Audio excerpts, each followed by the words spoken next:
Assalamualaikum warahmatullahi wabarakatuh. Anak-anak, apa kabar kalian hari ini? Semoga dalam keadaan sehat semua ya. Nah, anak-anak, kalian kemarin sudah Ibu posting tentang organ gerak hewan. Nah, pada tema 1, subtema 1 ini kita mempelajari tentang organ gerak hewan dan manusia. Nah, anak-anak, silakan kalian membuka buku pelajaran kalian. Tetapi jangan lupa, sebelum kita memulai pelajaran, marilah kita berdoa. Semoga apa yang kita lakukan hari ini bermanfaat dan anak-anak dimudahkan dalam belajar. Kita membaca suratul Fatihah. Anak-anak, kita lanjutkan. Silakan dibuka halaman masuk bab awal subtema 1 organ gerak hewan.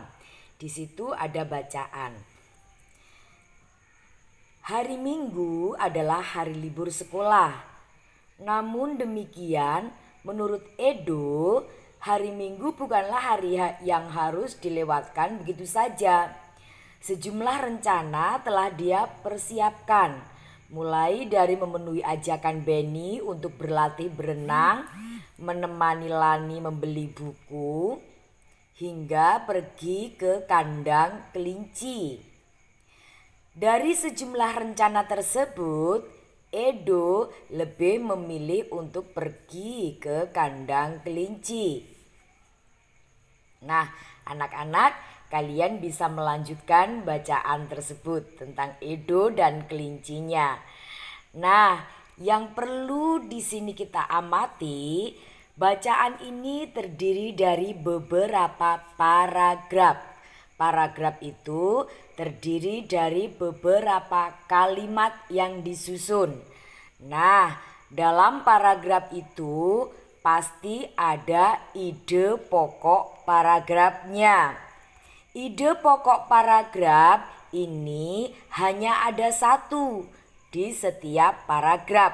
Nah, anak-anak kan perlu mengetahui apa itu ide pokok. Nah, anak-anak, kalian ingat, bisa kalian catat. Ide pokok adalah ide atau gagasan yang menjadi pokok pengembangan paragraf. Nama lain ide pokok adalah gagasan utama.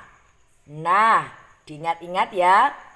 Dalam setiap paragraf ini hanya ada satu ide pokoknya, atau hanya ada satu gagasan utamanya. Nah, ide pokok itu terdapat di kalimat utama. Nah, kalimat utama ini bisa berada di awal paragraf, bisa berada di akhir paragraf, atau bisa berada di tengah paragraf, campuran. Nah, anak-anak nanti akan mempelajari berbagai macam paragraf.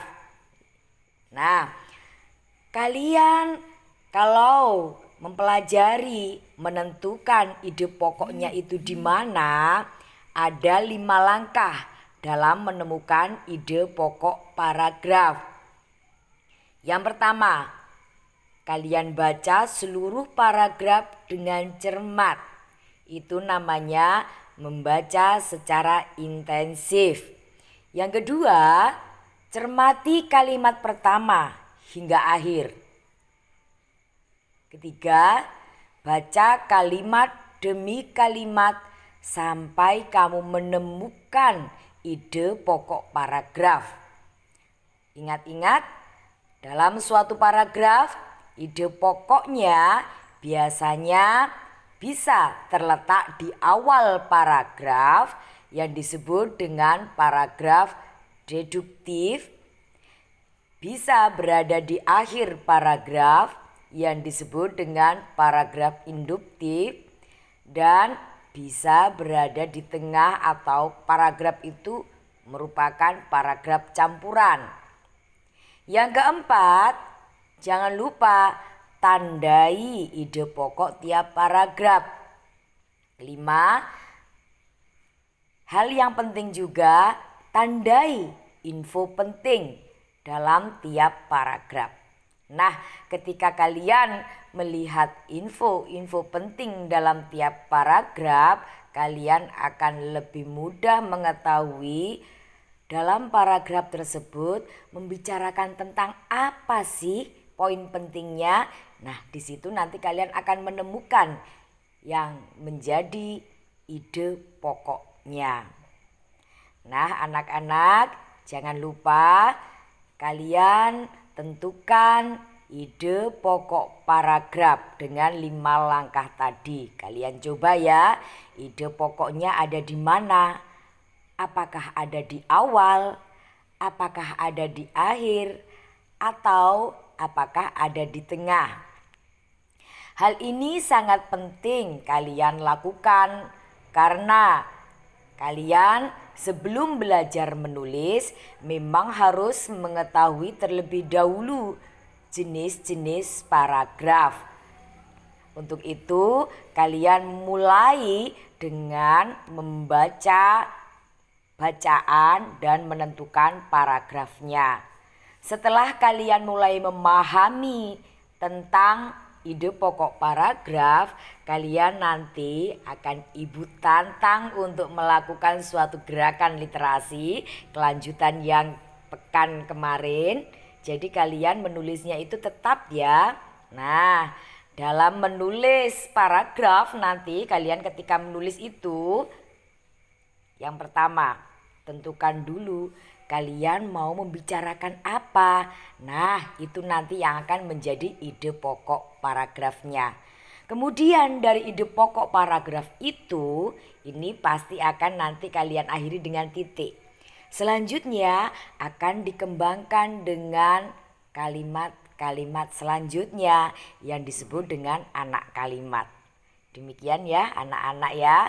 Selamat belajar dan selamat bekerja. Assalamualaikum warahmatullahi wabarakatuh.